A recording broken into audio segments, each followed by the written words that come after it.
Hi guys, mayroon akong i-share sa inyo na maiksing kwento ng McDonald kung paano siya nagsimula.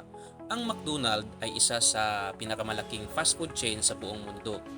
Nag-umpisa ito noong 1940 na itinatag ni na Richard at Maurice McDonald or kilala rin bilang Dick at Mac. Ang unang McDonald's sa San Bernardino, California, USA, ito ay isang simpleng drive-in restaurant na nag-aalok ng barbecue. In 1948, nilunsad nila ang speedy service system na tumututok sa mabilis na serbisyo, mura at dekalidad na pagkain tulad ng hamburger, french fries at milkshake. 1954, isang milkshake machine salesman na si Ray Kroc ang nakausap ng magkapatid ng McDonald. Nakita niya ang potensyal na kanilang sistema at nag-alok ng maging franchisee agent. In 1955, binuksan ni Ray Kroc ang unang McDonald franchise sa Des Plaines, Illinois, USA at itinatag ang McDonald's Corporation. In 1961, binili ni Kroc ang karapatan ng McDonald's mula sa magkapatid na McDonald sa halagang $2.7 million at siya ang naging ganap na tagapamahala ng kumpanya.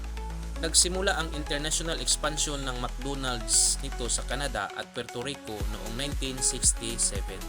At noong 1971, unang binuksan ang McDonald's sa Asia sa Tokyo, Japan. At sa Pilipinas, 1981 dumating ang McDonald's sa ilalim ng Golden Arcs Development Corporation na pag-aari ni George T. Young, ang unang sangay na binuksan sa Moraita, Maynila. Pinasikat ng McDonald's ang Happy Meal noong 1979 na naging paborito ng mga bata. Nagdagdag sila ng drive-thru service, delivery at healthier menu, option tulad ng salad at low-calorie meals. Ngayon, ang McDonald's ay may higit na 40,000 na branch sa mahigit 100 bansa na kinilala sa mga iconic na pagkain tulad ng Big Mac, chicken nuggets at french fries. Ito rin ay naging simbolo ng modernong fast food culture. Kaya guys, kung isa sa pinakapaborito mong kainan na fast food chain ang McDonald's, paki-comment naman sa comment section kung saan ang kauna-unahang branch ng McDonald's ang iyong napagkainan at ano ang pinakapaborito mong pagkain na siniserve ni McDonald's sa iyo. At kung meron kang natutunan at napulot na kaunting kaalaman sa video ko na to, paki-like, share, and follow my Facebook page. Hanggang dito na lang guys. See you next time. Peace off. Bye!